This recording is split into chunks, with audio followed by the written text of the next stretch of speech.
Merhabalar, Kültürhane Kent Rasathanesi'nde bu hafta kentlerin nereye gitmekte olduğunu konuşuyoruz. Buyurun.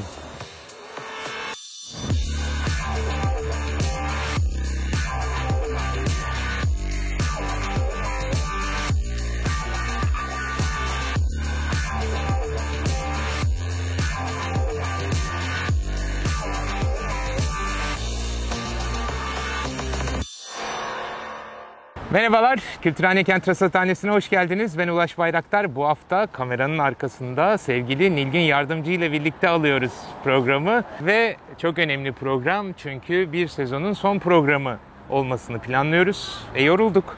Geçen gün Kültürhane'de de söylemiştik. Meyhanecinin de evi var derlermiş. Çok oturan müşterilere karşı.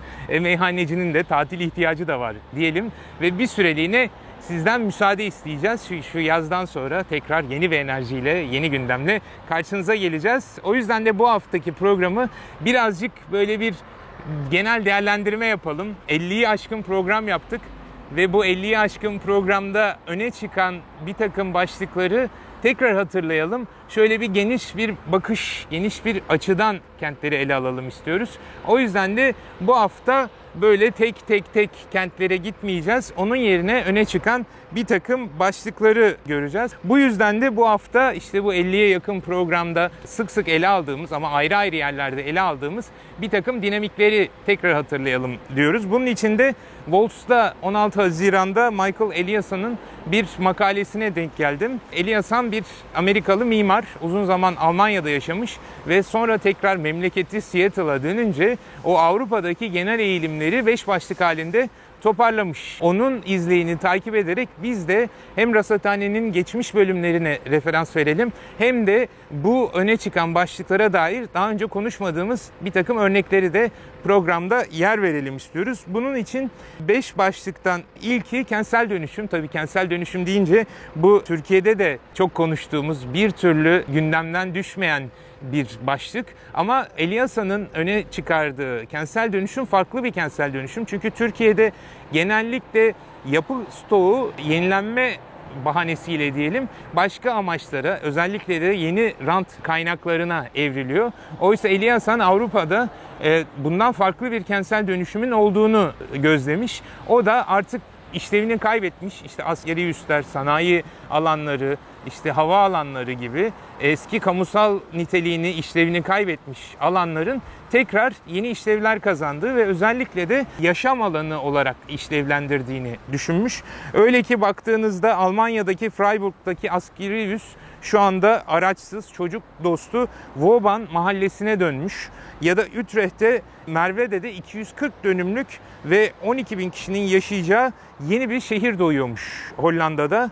Çünkü zaten biliyorsunuz Hollanda, çok konuştuk, her bölümde konuştuk neredeyse. Bu bisikleti, yaya ulaşımına öncelik veren bir politikayla hareket ediyor. Bunu da Tabula Rasa gibi yeniden sıfırdan doğacak kente bu ilkeleri de uygulamak istemiş. Yani bu kenti en baştan, yani daha sonra dönüşümler yaparak onu yayaya, bisiklete uyumlu hale getirmek değil, ilk baştan öyle kurgulanması, öyle planlanması istemiş. Bu yüzden de planlama aşamasından itibaren bisikletli ve yaya ulaşımının orada mevcut olmasını, bunun daha kolay bir şekilde gelişmesi için planlar yapılmış. Öyle ki öyle işte Hollanda'da her ne kadar bisiklet desek de hala herkesin arabası var. Hatta birden fazla arabası var. Ama burada Mervede'de 3 ailenin tek bir aracı olacağından hareketle bir planlama yapılmış. Bu şu demek: eğer siz bu kadar bir nüfusa, 12 bin kişinin yaşayacağı bir nüfusta 3 aileye bir araç düşünürseniz haliyle yol ihtiyacınız azalacak. Otopark ihtiyacınız azalacak. Bir takım baş etmek zorunda kalacağınız işte gürültüymüş, trafikmiş, bu gibi sorunlar azalacak. Dolayısıyla en baştan böyle bir mantıkla gidiyor. Aynı zamanda Mervede'de yaşayanların günlük ihtiyaçlarını karşılayabilecekleri işte bakkal, market, okul, spor sahası, sağlık merkezi gibi bir takım hizmet noktaları da öngörülmüş. Bu aslında yine çok konuştuğumuz bu 15 dakikalık kentlere de bir örnek olabilir belki de. Yani her ihtiyacınızı, gündelik ihtiyacınızı yürüme mesafesinde ya da bisikletle çözebileceğiniz bir alan sadece ulaşım açısından değil, ekolojik yani daha temiz enerjiye yönelik de çabaları var.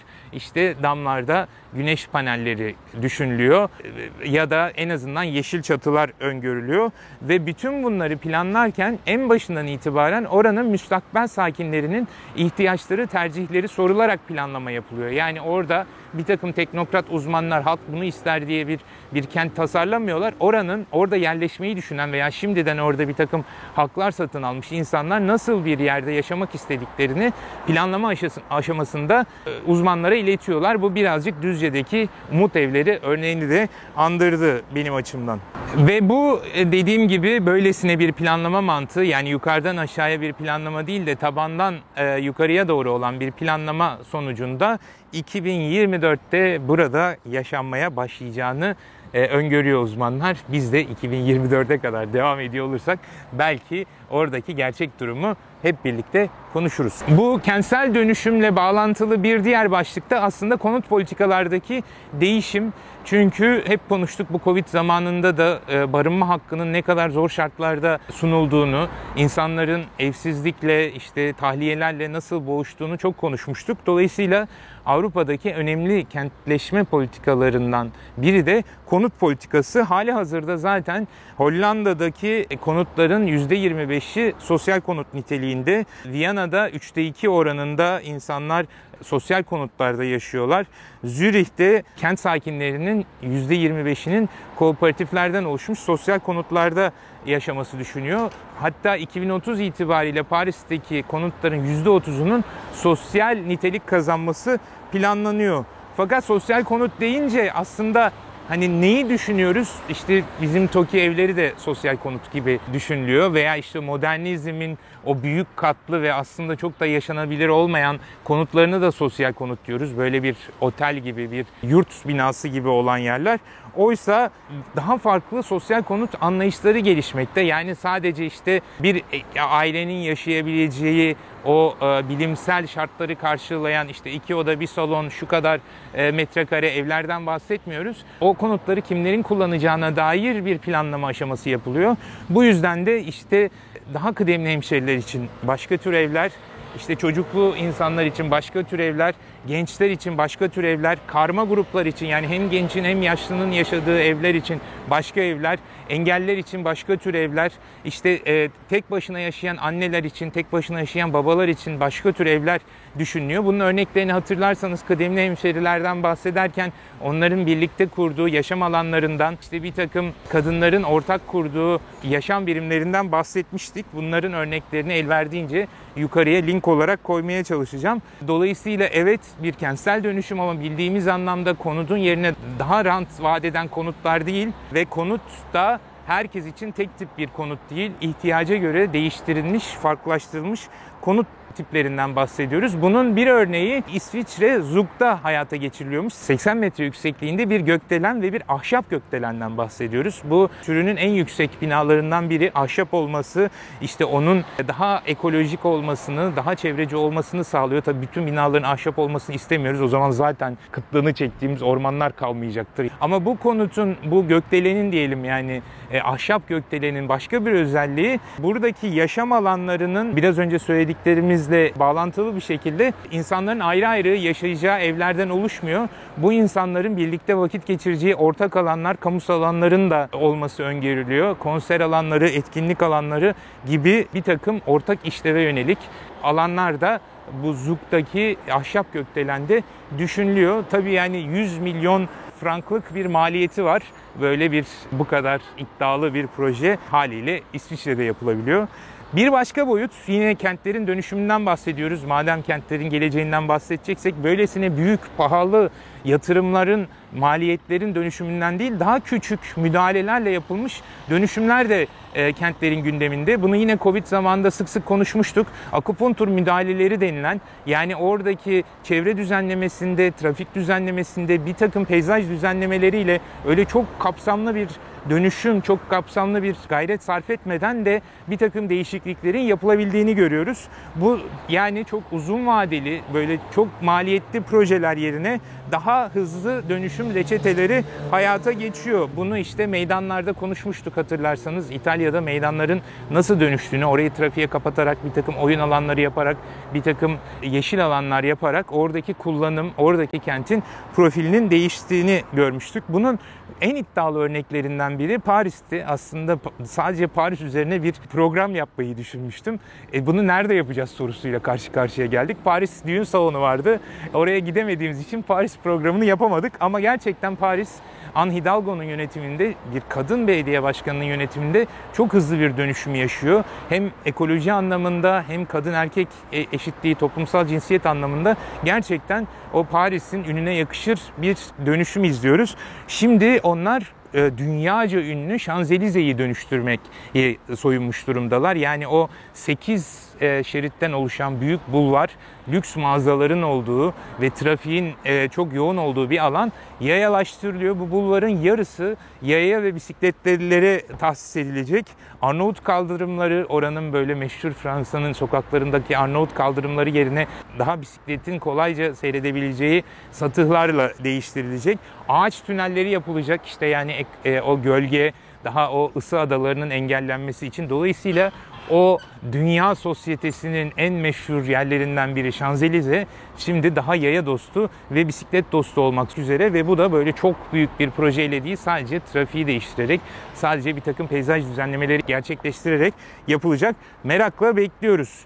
Yani hep böyle kentin dönüşmesinden bahsetmiştik. 4. başlık kentler, işte konut, yürüme, ulaşım diyoruz ama kentin sadece böyle bir barınma, konaklama, başımızı soktuğumuz bir yer değil. Aynı zamanda üretimin de olduğu bir yer olması gereği artık Avrupa kentlerinde, kent politikalarında kendini hissettiriyorlar. Yani şimdiye kadar kentleri daha temizlemek, daha böyle nezih yapmak için bir takım üretim alanları şehrin dışına veya çeperine yönlendiriliyordu. Böyle bir takım gerçekten de girmeye korktuğunuz sanayi bölgeleri oluşuyordu. İşte Dilovası'ndan hatırlayın, yani müthiş yoğunlaşmış bir sanayi. Hem orayı yaşanmaz kılarken hem de o üretim alanıyla yaşam alanındaki trafik kentlerin üzerine çok büyük bir yük getiriyor.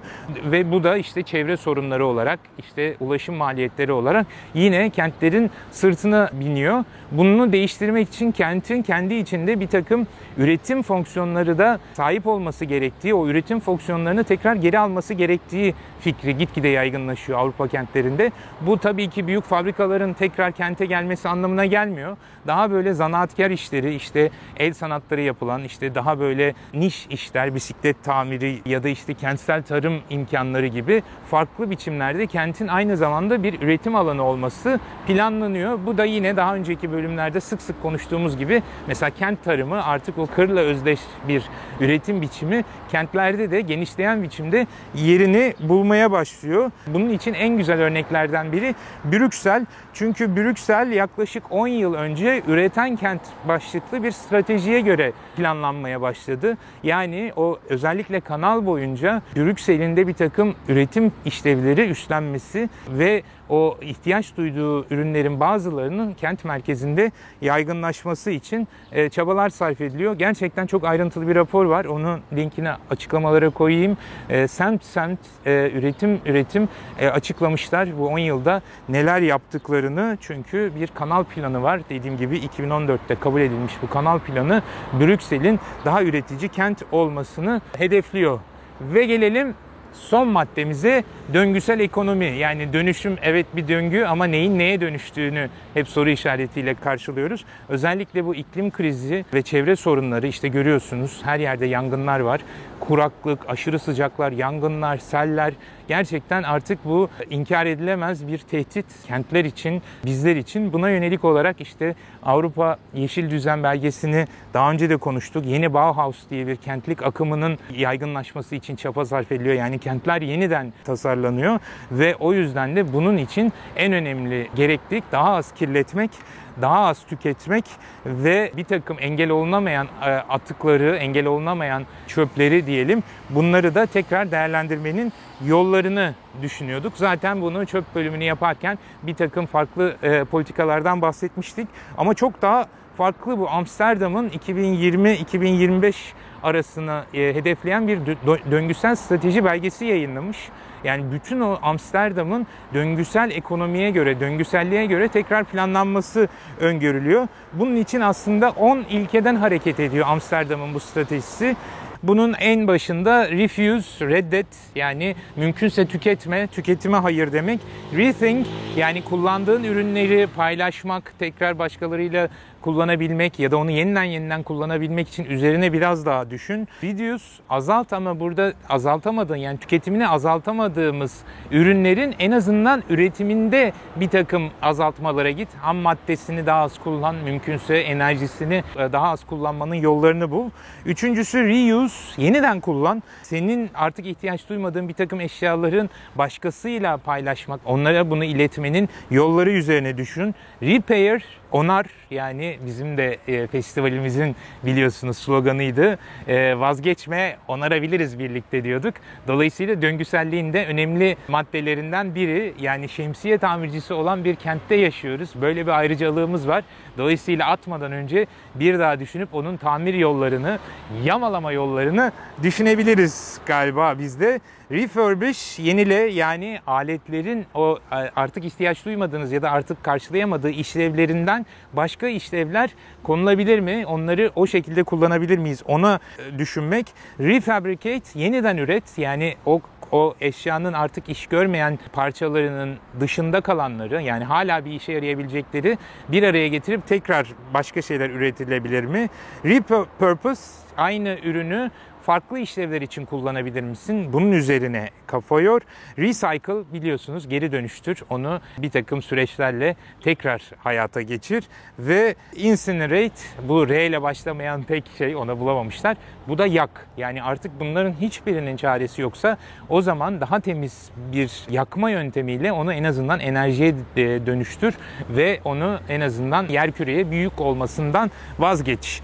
Buna yönelik olarak, yani bu ilkelere yönelik olarak Amsterdam 3 konu başlığında belli başlı stratejiler belirlemiş. İşte en başta gıda, yani gıda tedarik zincirlerini azaltmak, yani dünyanın öbür ucundan gıda tedariki yerine mümkünse kentte, değilse yakın çevreden karşılamak gıda ihtiyacını. Aynı zamanda gıdayı birazcık da diyet yoluyla, yani her şeyi de yemeyelim, her şeyi de çok yemeyelim, azalt, yani ihtiyacı azaltmak ve tabii ki hep konuştuğumuz gibi o gıda atıklarını da tekrar doğaya dönüştürecek kompost uygulamalarını hayata geçir. İkinci boyut tüketim. Gıdada da konuştuk ama esasında tüketimi azaltmak, yani sadece gıdayı değil bütün tüketimi azaltmanın bir çare. Yine ilkelerde de bahsettiğimiz gibi paylaşım ve onarım imkanları sun, bunu teşvik et ve yeniden işlevlendirme, yani başkası için aynı şekilde işe yaramasa bile ona başka bir işlev biçilebilir. Son olarak yapılı çevre, yani kent dediğimiz sadece tüketimle özdeş bir alan değil, aynı zamanda yaşadığımız bir alan. O yapılı çevrenin de mümkün olduğu kadar inşaatlarında daha doğal malzemeler kullanmak, işte 80 metrelik gökdelende konuştuğumuz gibi bunların kullanım ömürlerini arttırmak, yani daha dayanıklı, daha uzun işlevler kazanmasını sağlamak ve en sonunda da bütün bu döngüsel mantığın bu üretimdeki müteahhit firmaları özel sektöründe buna yönelmesi için teşvikler, imkanlar veya zorlamalar kurmak şeklinde Amsterdam'ın döngüsellik stratejisinin temel projeleri. Yine açıklamalara raporun tamamını koyuyorum. Oradan arzu ederseniz daha detaylı alabilirsiniz diyelim ve bu sezonun son programında sizlerden müsaade isteyelim. Çünkü çok kıymetli bir konuğumuz geliyor. Sevgili Amal kentimize geliyor. Takip etmişsinizdir herhalde. Küçük bir mülteci kızı Amal 3,5 metrelik bir kukla halinde Antep'ten Londra'ya kadar yürüyecek ve o mültecilerin, yeni hemşehrilerimizin sorunlarını, onların hayallerini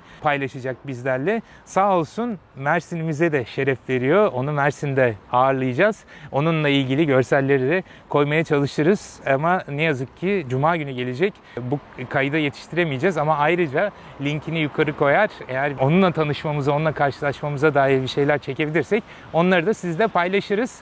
Muhtemelen sizin kentlerinize de uğrayacaktır. Aman güzergahını takip edin ve eğer gerçekten yakınlarınıza geliyorsa ona ev sahipliği yapmaktan, hoş geldiniz demekten geri durmayın lütfen diyelim. Ve artık gerçekten de kısa bir süreliğine, bir haftalık değil, biraz daha uzun umuyoruz. Müsaade isteyelim. Mekanda Adalet Derneği ile aklımızda bir takım fikirler var. Belki arayı o kadar açmayız. Yani bu formatta değil ama belki başka formatlarda bir araya geliriz. Friedrich Ebert Stiftung Derneği'ne bugüne kadar verdikleri destekler için tekrar teşekkür edelim.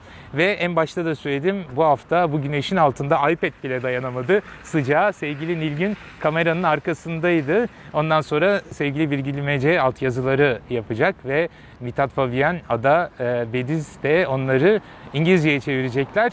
Siz de umarız kerevetine çıkarsınız diyelim ve düşünce, öneri ve eleştirilerinizi işte Twitter, Instagram ve e-mailimden bana iletirseniz çok mutlu olurum. Hepinize iyi tatiller diliyorum. Görüşmek üzere, hoşça kalın.